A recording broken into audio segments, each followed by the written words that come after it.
This is SSPTV News, brought to you by Samsung Productions and the Hazleton Standard Speaker.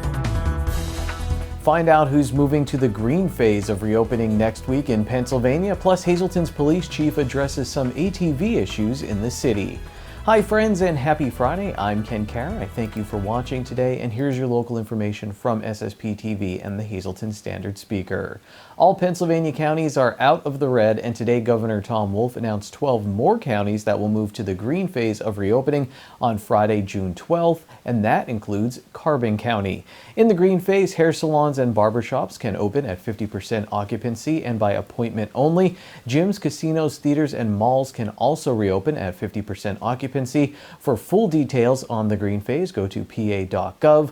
Luzerne and Schuylkill County remain in the yellow phase. Starting today, restaurants in the yellow phase are allowed to offer outdoor seating. You've been looking at the latest COVID-19 case numbers from the State Department of Health. A correction removed 5 cases added yesterday to Carbon County. Luzerne County has 9 new cases, 1 in Mountaintop. Schuylkill County added 2 new cases, 1 in Tamaqua. Religious leaders from throughout the Hazleton area will gather tomorrow in prayer. It comes in response to the death of George Floyd, tensions over racism, and the pandemic. The Greater Hazleton Alliance of Christian Leaders will make an official proclamation. Group spokesman Pastor Rodney Murphy of Faith Assembly of God Church tells us that there is a need for Christian leaders to make a statement and pray. The proclamation of peace, unity, and love will be read tomorrow at noon at Center City Park, Broad and Laurel Streets in Hazleton. Religious leaders of all faiths are invited. You can watch live on the Faith Assembly of God Facebook page. The Hazleton Police Department is stepping up quality of life enforcement. Lisa Sugar gets the details from Hazleton's acting police chief, Brian Schoonemaker. Chief, thanks so much for joining us. What exactly will the department be doing now to make sure that it's a quiet summer season for everybody? Well, what we've already started doing is that we have been trying to educate everybody in the community about the noise and tried to teach them. Firstly, we've been given warnings saying, hey, listen, you do have neighbors. Everybody lives very close to one another. Be courteous. Remember, you do have neighbors.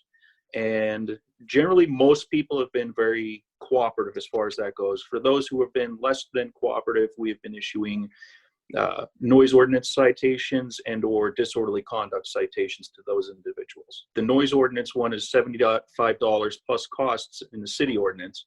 But then what we've generally been doing in the past and going to continue probably doing would be the disorderly conduct citations, which is $300 plus all the costs associated, which usually ends up being somewhere in the area of $500 for each violation.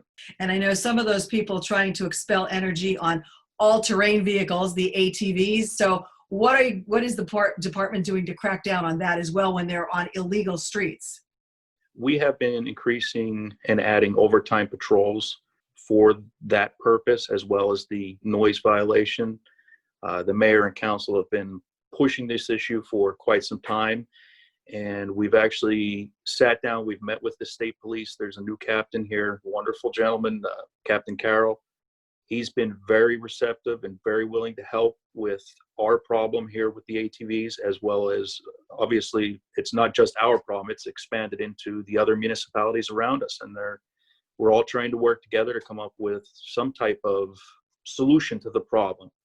On a positive note, you were telling me that there is some new technology or upgraded technology, upgrades being made at the Hazleton Police Department. So tell us about that.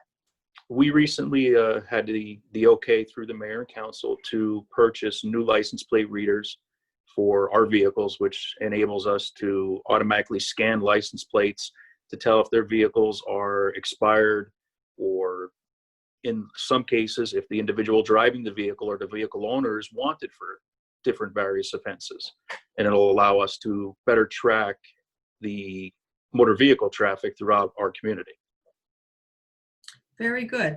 And if people have an issue and they need to come to City Hall, I know it's still in the yellow phase, but they can contact the police department.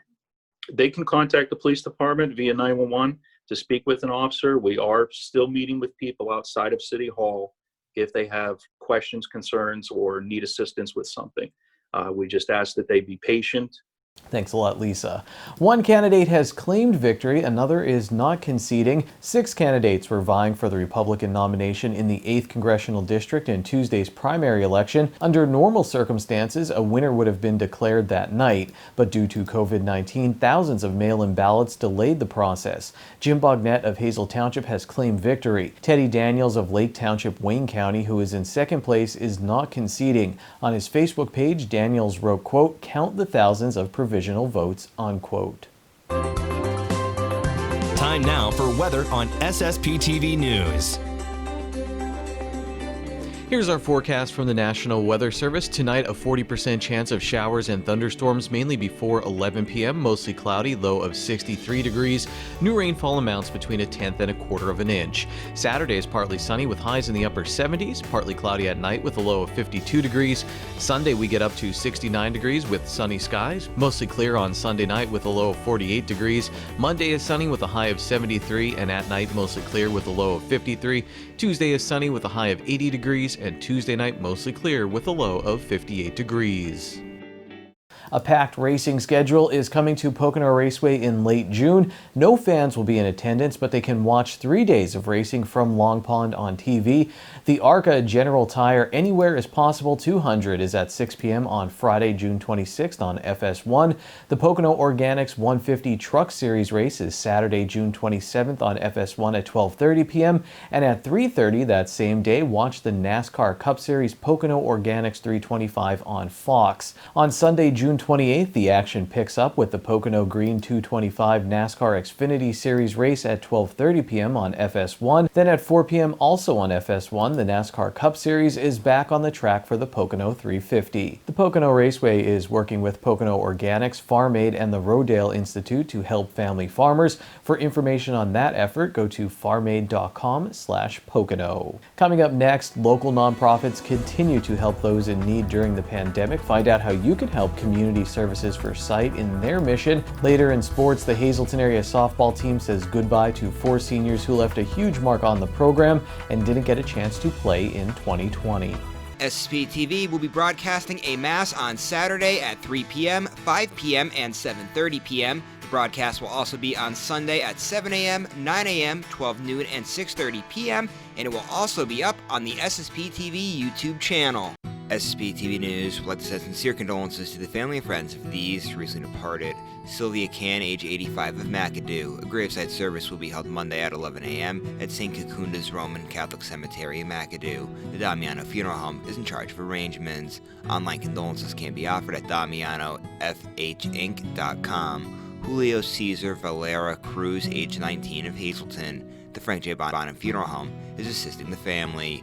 Bruce D. Engel, age 67 of Hazleton. The Frank J. Bonham Funeral Home is in charge of arrangements.